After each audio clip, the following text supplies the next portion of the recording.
دادگاه کنگره ملت‌های ایران فدرال در مورد قتل عام شهروندان بلوچ. قتل عام شهروندان بلوچ را به شدت محکومیم. در طول 2 هفته گذشته، یعنی از 12 خرداد تا 25 خرداد، 35 شهروند بلوچ در شهرهای مختلف ایران به اتهامات واهی کشته و یا اعدام شدند. طبق گزارشات سازمان‌های حقوق بشری، قتل‌ها در شهرهای کوهستان، گرگان، بندرعباس، شیراز و چند شهر دیگر به وقوع پیوسته است. بر اساس گزارشات این سازمان‌ها در مجموع 4 کسانی که احکام اعدام از دادگاه‌های ایران در مورد آنها صادر می‌شود به ملیت بلوچ تعلق دارند. خشونت غیرمتعارف رژیم جمهوری اسلامی علیه مردم بلوچ در ایالت بلوچستان و دیگر نقاط ایران بر کسی پوشیده نیست. تعرض علیه منابع درآمد مردم بلوچ و از آن جمله تعرض یا خشونت بی‌حد و حصر علیه سودگران بلوچ چندی پیش به سرتیتر تمام اخبار در داخل ایران تبدیل شده و خشونت علیه خلق بلوچ در برخورد وحشیانه رژیم علیه سودگران در مراکز خبری بین‌المللی نیز منعکس شد.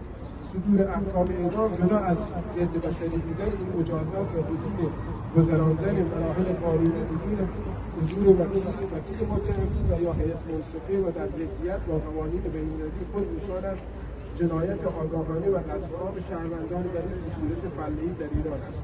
با کمال تأسف می‌گویم اما خشونت علیه خلق بلوچ و قتل 35 شهروند بلوچ در مدت بسیار کوتاه با بی‌درنگی و بی‌توجهی کامل مراکز خبری در ایران و حتی مراکز خبری فارسی‌زبان در خارج از ایران روبرو شده و با سکوت معنیداری خبر این قتل عام مسکوت بود. این سکوت نشانه آشکار گستردگی نژادپرستی و تبعیض در افکار عمومی و رسوخ این نوع نژادپرستی در مراکز خبری فارسی‌زبان است. نوع هوایی مراکز خبری فارسی‌زبان و مراکز خبری رسوم جمهوری اسلامی در داخل کشور نیز خود تصویر دیگری است که می‌توانیم در آن عمق فاجعه را بهینه ببینیم. خلق بلوچ یکی از خلق‌های محروم است. بلوچستان یکی از ایالت‌های مورد ظلم واقع شده ایران است. مبارزه برای عدالت و برابری در میان خلق‌های ساکن در آن و اعمال عدالت با بازیگاه‌های ایالات مختلف ایران در زمینه توسعه سیاسی، اجتماعی و اقتصادی هم چیزی که می‌تواند ایران را به مثابه یک کشور مدرن متعلق به عصر حاضر تثبیت کند. اما با کمال تأسف گسترش تبعیض و فقر، سلطه و استعمار داخلی علیه غیرفار علیه مردم بلوچ نه تنها در ملیت با انسانیت و عدالت عمل می‌کند، حتی ایران را همچنان که می‌بینید به یکی از بی‌اعتبارترین و عقب‌مانده‌ترین کشورهای جهان محسوب کرده است. استمرار این وضعیت به نفع هیچ کس نیست.